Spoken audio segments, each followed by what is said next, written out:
आज दो पोर्टल्स आपके सामने अभी लॉन्च किए गए हैं, उसके बारे में विस्तार से बताया भी गया है। पहला इसमें था जन सहायक। हम लोग देखते हैं कि सरकारी सेवाएं, बहुत सी ऐसी योजनाएं, बहुत एड्स, बहुत इमरजेंसी की सेवाएं, इतना बड़ा ये संसार हो गया है ऑनलाइन का कि हर किसी को उसके प्रॉपर एड्रेस के साथ याद रखना, फिर उसको ढूंढना, फिर उस पर जाना, अपने आप में एक बड़ी एक्सरसाइज हो गई है ये। तो इस सारी एक्सरसाइज को सरल करने के लिए हमने एक ही जो ये बनाया है पोर्टल, जन सहायक पोर्टल। ये जन सहायक पोर्टल एक प्रकार का यूँ कह सकते हैं कि gateway of Haryana government. Haryana government की कोई भी सेवा, सर्विस, योजना या किसी भी विभाग से जुड़ी हुई कोई जानकारी, हमारे अपने मन में आई हुई जो सुझाव हैं, कुछ डिमांड्स हैं, कोई भी बात जो रखनी होगी, तो इस गेटवे ऑफ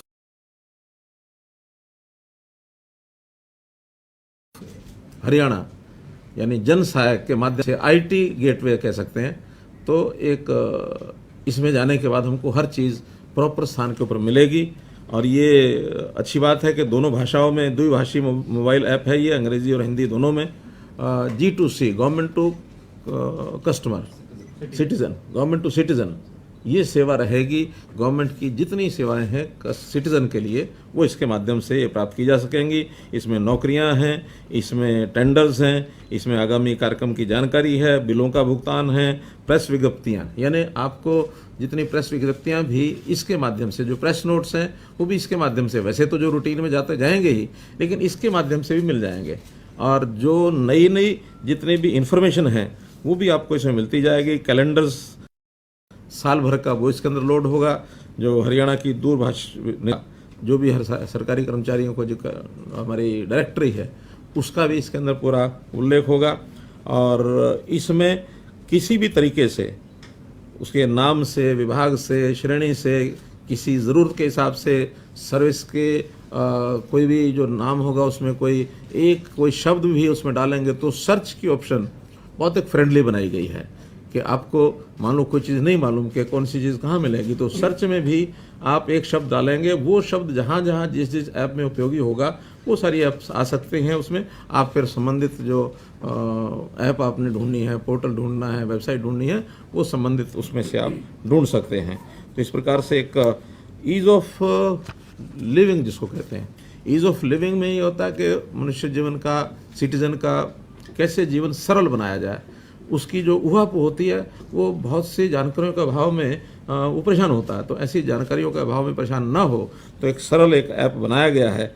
और इस नागरिक सरल पोर्टल के माध्यम से जो सेवाएं दी गई हैं वो भी बताई गई हैं। इमरजेंसी सेवाएं हैं जिसमें 112 इमरजेंसी कॉल है, 100 पुलिस की कॉल है, 108 एम्बुलेंस की है, 101 फायर की है, 104 हेल्थ की है, 1091 महिला हेल्पलाइन है, 1098 बाल हेल्पलाइन है, 1075 कोविड-19 हेल्पलाइन है। ये सारी हेल्पलाइंस जितनी भी हैं, फटाफट आप के हिसाब से जाएंगे तो आपको हेल्पलाइन वही मिलेगी।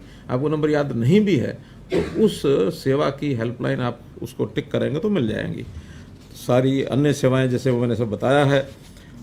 समाचार के जो रोज़गार के समाचार हैं वो भी इसमें मिला करेंगे। कोई नौजवान है जिसको रोज़गार की आवश्यकता, तो रोज़गार मिलेगा। कोई विद्यार्थी है, उसको अपनी परीक्षाओं के नाते से जो जानकारी हरियाणा से संबंधित हमारे बोर्ड्स हैं, हमारी यूनिवर्सिटीज़ हैं, वो जानकारियाँ वो भी इसमें मिलेंगी। तो ऐसी सब जानकारियों की जो घोषणाएँ होती हैं समय समय पर सरकार के द्वारा, मुख्यमंत्री के द्वारा जो घोषणाएँ की जाती हैं, उन घोषणाओं की नवीनतम जानकारियाँ वो भी इसमें अपने को सब मिलेंगी।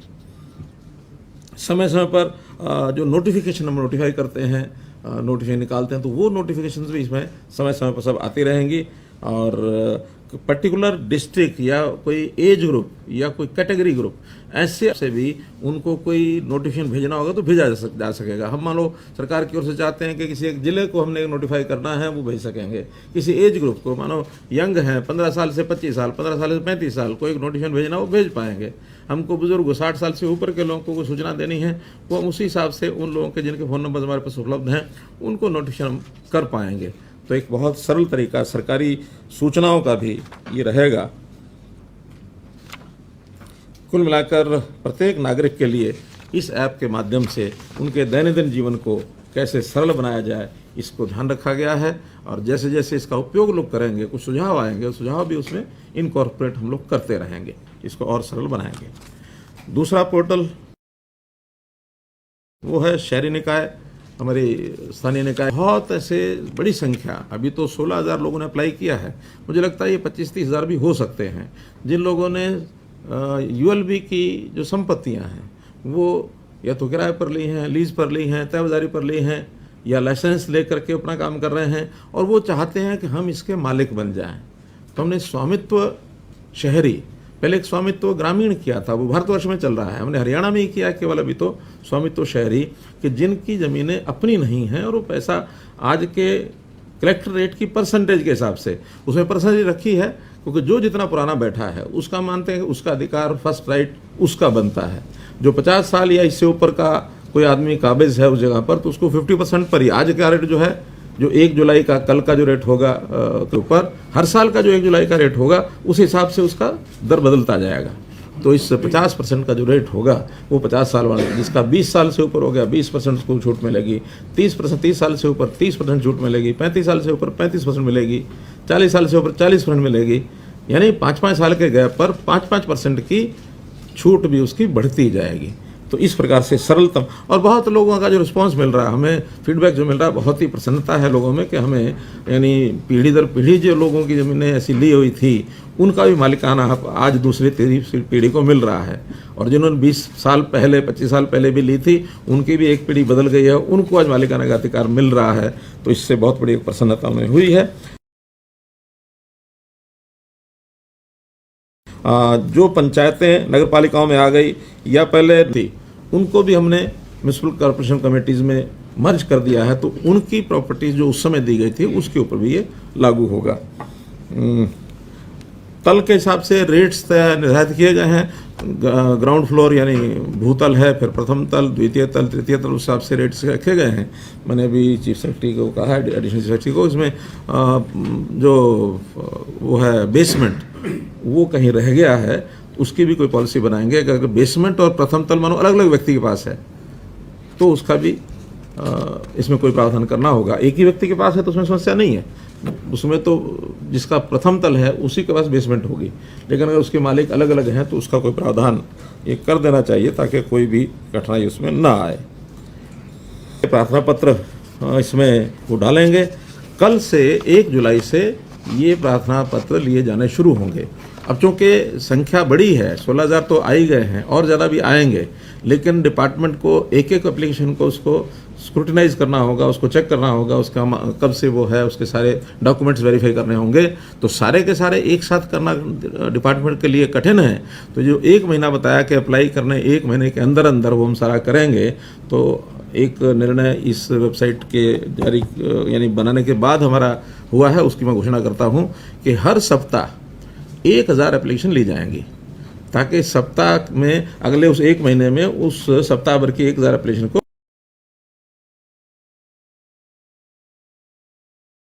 प्रोसेस किया जा सके। और फिर अगले सप्ताह सोमवार को 9 बजे फिर खुल जाएगा, तो तीसरे सप्ताह सोमवार 9 बजे फिर खुलेगा, तो फिर 1,000 के बाद बंद होगा। अर्थात 16 सप्ताह, 16,000 अगर ये हैं तो 16 सप्ताह 17 सप्ताह ये हमने इसको किया है, क्या उसको बोलते हैं, एक्सटेंड नहीं, इसको स्टैगर को क्या स्टैगर्ड कर दिया है, ताकि जो फर्स्ट कम फर्स्ट सर्व में सप्ताह में 1,000 के ऊपर उसको बंद करेंगे, अगले सप्ताह फिर खोलेंगे। तो इसमें लगभग 16 सप्ताह का मतलब है कि 2.5-3 महीने, 5 सप्ताह रहते हैं तो 3-3.5 महीने ये अगर यही एप्लीकेशन रहती हैं, बढ़ती हैं तो वो 6 महीने तक भी हो सकता है। अभी 16,500 है, लेकिन आंकड़ा अभी वेरीफाई इन्होंने एग्जैक्ट नहीं किया है, सर्वे उसका हो रहा है, लेकिन मुझे लगता है कहीं 25,000 के आसपास निकलेगा, 25,000 के आसपास निकलेगा।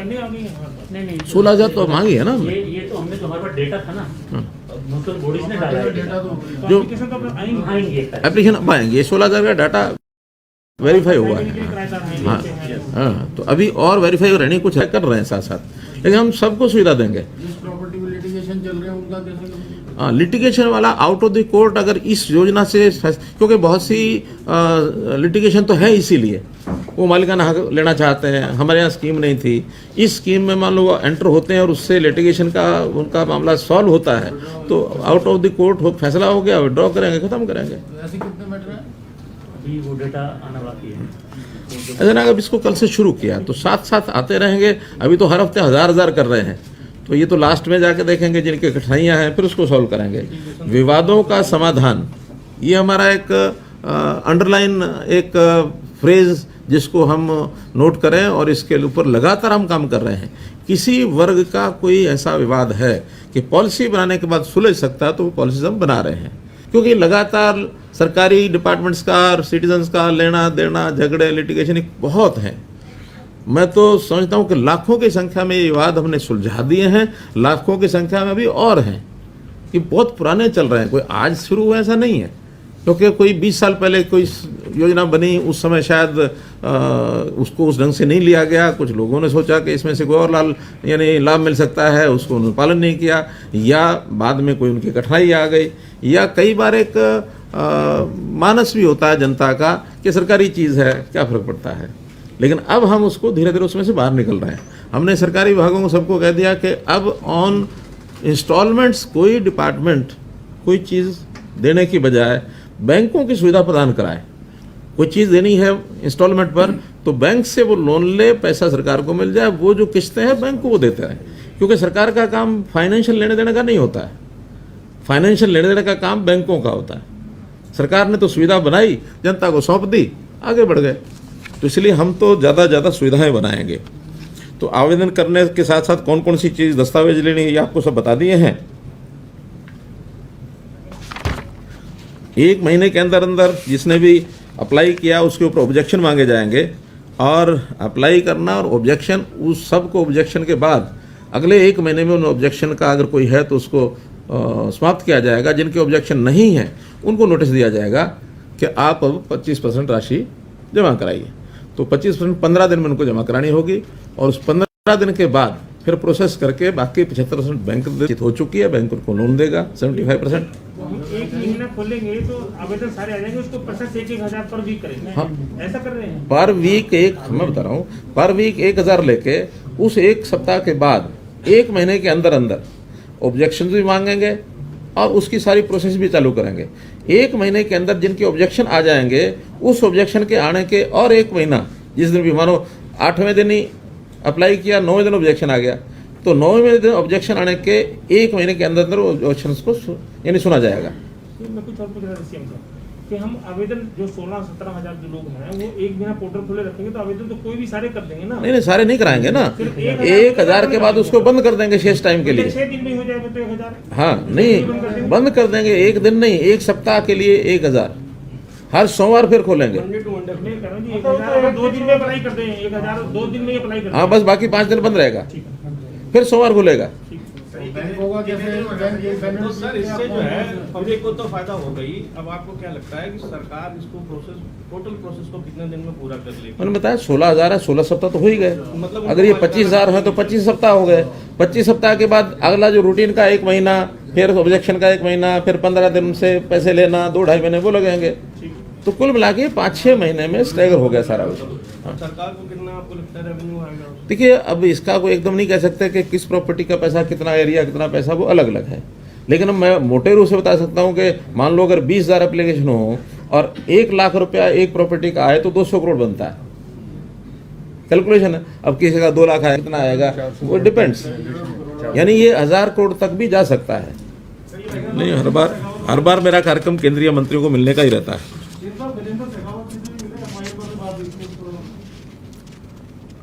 गजेंद्र, हाँ, वो मिले थे पिछले बार मैं गया, मैं वो मिल के आया था। उसमें जैसे पिछली बार वन मंत्री को मिल के आया था, हमारे पीयूष गोयल रेल मंत्री को मिला था, गजेंद्र शेखावत जी को मिला था। तो ऐसे सब मंत्री, 4 मंत्री पिछली बार मिले थे।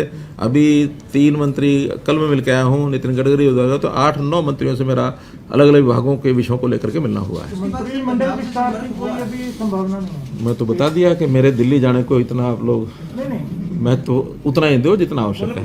बिना दिल्ली जाए भी हो सकता है।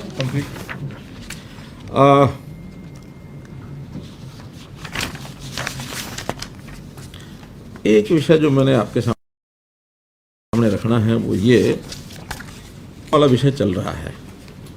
इसमें वैसे तो मैं बहुत बार अपील कर चुका हूँ आपके माध्यम से, अब चूँकि लंबा समय हो गया, 7 महीने हो गए हैं, और 7 महीने में ये अंडरस्टैंडिंग आम जनता की तो बन गई है कि अगर कुछ होना होता, कुछ आगे बढ़ना होता तो बढ़ गया होता।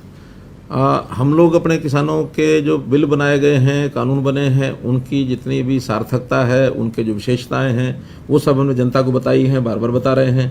और वो इसमें कमियां क्या हैं वो बताए बिना एक ही जो रट लगाए हैं कि नहीं कुछ भी हो बनाला उथे दा उथे, एक जो जिद है वो पकड़ के बैठे हैं। जिद नहीं पकड़नी चाहिए, खुल करके बात करना है। तो कल भी 2 दिन पहले भी कृषि मंत्री जी ने कहा है कि वो खुल करके बात करें, लेकिन इस कंडीशन के साथ आएँ कि नील वापस करोगे तो हम आते हैं, नहीं तो कोई फ़ायदा नहीं है। उस प्रकार का लाभ नहीं है।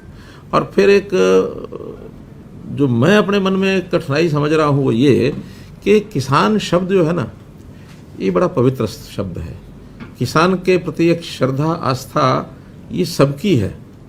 मैं ये नहीं कहता कि उनकी नहीं है, जो आंदोलनकारी नेता हैं उनकी भी है, हमारी भी है, आम जनता की भी है, सरकारों की है, सबकी है। लेकिन इस आंदोलन का एक दुखद पहलू ये निकल आया है कि इस आंदोलन के साथ कई प्रकार की ऐसी दुर्घटनाएं हो गई हैं कि जो इस शब्द को भी बदनाम करने के लिए और लोग मुंह खोलने लगे हैं।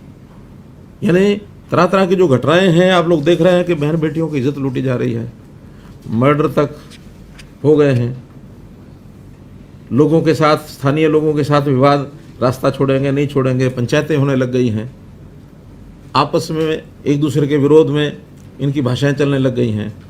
सरकार के साथ अलोकतांत्रिक तरीके से जो काम करने का उनका विषय है, इसकी मैं निंदा करता हूं। यानी हम संयम बरते हुए हैं। वो हमेशा क्या कहेंगे कि ये मंत्री नहीं जा सकता, ये एमएलए नहीं जा सकता, मुख्यमंत्री नहीं जा सकता, उप मुख्यमंत्री नहीं जा सकता। आखिर सरकार को जो चला रहे हैं उनकी जिम्मेवारी है जनता में जाना और जनता की बातों को सुनना।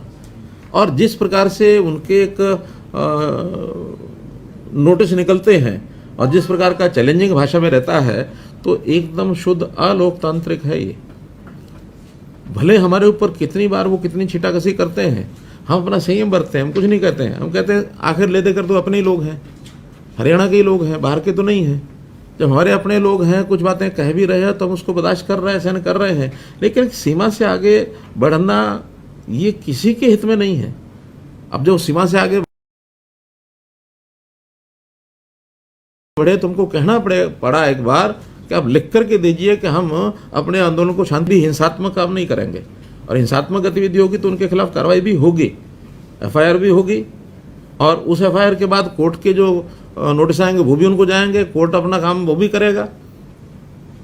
इसलिए एक सीमा तक तो संयम बरतना भी अच्छा लगता है। आखिर की कितनी घटनाएं पिछले राज्यों में 2014 से पहले किस सरकार के, किस मुख्यमंत्री के काल के अंदर कोई ना कोई बड़ी घटना नहीं हुई किसानों के साथ? क्या क्या कांड नहीं हुए? कहीं मंडियाली का कांड है तो कहीं कंडेला कांड है तो कहीं कितने ही हैं, गिनोगे तो। लेकिन हम संयम इसलिए बरते हैं कि नहीं, आखिर किसान शब्द जो है इसकी पवित्रता ये बनी रहनी चाहिए। और अगर किसान शब्द की पवित्रता खत्म कर दी, जो इनके कामों से हो रही है, तो ये बहुत बड़ा नुकसान किसान का कर रहे हैं। किसानों का नुकसान न करें, ये मेरी अपील है। हम तो किसानों के लिए कितना काम कर रहे हैं हरियाणा में, कितनी बार मैं गिना चुका हूं। यानी सबसे बड़ा इनका विषय है कि केंद्र सरकार केवल 2 ही चीज़ों की प्रोक्योरमेंट करती है, धान और गेहूं। हम 10 फसलों की प्रोक्योरमेंट करते हैं। बाजरे की प्रोक्योरमेंट में तो इस बार 800 करोड़ रुपए से ज़्यादा ये लॉस हो रहा है हमको। फिर हम मूंग करते हैं, मूंगफली करते हैं, मक्का करते हैं, कपास करते हैं। इस बार तो जौ और तिल भी शुरू किए हमने, चना करते हैं। उन 2 फसलों के अलावा बता रहा हूं मैं, सूरजमुखी करते हैं। तो फसलें हालांकि भले क्वांटिटी उनकी कम होती है, लेकिन हम कहते हैं नहीं, जिन फसलों की आवश्यकता है, दालें हैं, तिलहन है, जितना बोएंगे हम सब उठाएंगे, और उसका पैसा भी ज़्यादा मिलता है किसान को। सरसों इस बार जो प्रोक्योरमेंट रेट है उससे 1.5 गुना से भी ज़्यादा मिली है। और बल्कि सरसों जिन्होंने खरीदी उनको टैक्स भरना पड़ा तो किसान कहता है कि मैं वहाँ बेचूंगा तो मुझे 5 रुपये ज़्यादा मिलेगा। जब हमने कहा कि वहाँ टैक्स तो आपको वहाँ भी देना पड़ेगा, क्यों अभी कानून पुराने हैं, नए कानून लागू होते ही वो टैक्स खत्म हो जाएगा, और टैक्स खत्म होगा तो 5 रुपये क्विंटल किसान को ही ज़्यादा मिलेगा। अल्टीमेटली अगर पुराने कानून लगे रहेंगे तो 500 रुपये का नुकसान की जिम्मेदारी किसकी है? नेताओं की है। और अगर ये टैक्स हट जाए, नए कानून लागू हो जाएं, तो 500 रुपये किसान को ज़्यादा मिलता है। केवल सरसों में नहीं, कोई भी फसल बाहर बेचेंगे तो ना मंडी फीस लगेगी, ना HRDF लगेगा, कोई टैक्स नहीं लगेगा। लेकिन जब तक ये पुराने कानून, हमें इस कारण से पुराने जो एक बार कानून नए बन रहे हैं, हमने जो MSP आइटम्स मंडी के अंदर जो हम खरीदते नहीं हैं, MSP नहीं है, उनका 4 का 1% किया था, किसका? बासमती का। अल्टीमेटली जब कानून नए लागू नहीं हुए तो वापस हमको 4% करना पड़ा, क्योंकि पुराने कानून के हिसाब 4% ही है। वो अल्टीमेटली नुकसान तो या तो किसान का, व्यापारी का, किसी का तो हो ही रहा है। तो इसलिए मैं यानी इन शब्दों में आर्थिक दृष्टि से समझाना चाहता हूँ कि पुराने नियमों का कितना नुकसान है और नए नियमों का कितना लाभ है। तो सर ये जो टोल फ्री कर रखे हैं, इसको लेके भी गडकरी साहब से बात की? गडकरी साहब ने एतराज़ जताया कि ये टोल जो है चालू कराओ, खुले कराओ। हमने कहा ये आपकी प्रॉपर्टी है, आप इस पर संज्ञान लीजिए। वो संज्ञान लेंगे। हमने हमारे जो HSIDC के थे 3 टोल KMP के, हमने चालू करा दिए हैं। हरियाणा के 3 टोल थे, हमने चालू करा दिए हैं। अब ये किसान एक पवित्र शब्द है, इन्हें किसान ना कहा, क्या कहा जाए, क्या संज्ञा ली जाए? मैंने बताया कि जो आंदोलनकारी बैठे हैं वो वास्तव में किसान नहीं हैं। वास्तव में जो किसान हैं वो इन नियमों से, इन कानूनों से कोई एतराज़ नहीं उसको। ये केवल राजनीतिक तौर के ऊपर चीज़ों को आगे बढ़ाए हुए हैं। पंजाब के अंदर चौधरी लगी है, हमारे यहाँ तो कोई चुनाव है नहीं, लेकिन केवल जिसको कहना चाहिए कि पॉलिटिकल एक एंगल से सरकार को बदनाम कैसे किया जाए, कांग्रेस पार्टी इनका सहयोग कर रही है। कांग्रेस एक पॉलिटिकल पार्टी है।